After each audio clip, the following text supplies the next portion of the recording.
আসসালামু আলাইকুম এভরিওয়ান, শুভ বিকেল। কেমন আছো সবাই? আমার মায়ের বাসায় ঈদ উপলক্ষে বেড়াতে আসছি। তো মা বিকেলবেলায় রুটি তৈরি করতেছে। দেখো কত সুন্দর করে রুটির গোলা কাটতেছে।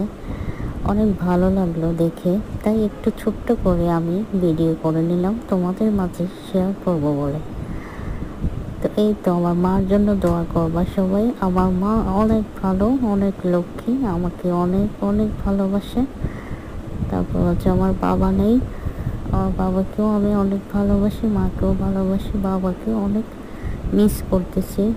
বাবা চলে গেছে আল্লাহর কাছে। আমার মাও অনেক অসুস্থ, মার জন্য সবাই দোয়া করবো। তো আর কি, এতটুকু আজকের জন্য। ভালো থাকবে সবাই, আল্লাহ হাফেজ। চালের গুঁড়া রুটি গরুর মাংস দিয়ে খাবো, বুঝছেন? এই আর কি, বুঝছেন? আমার মাও কথা বলছে, মাঝখানে একটু আপনারা শুনে নেবেন। আল্লাহ হাফেজ।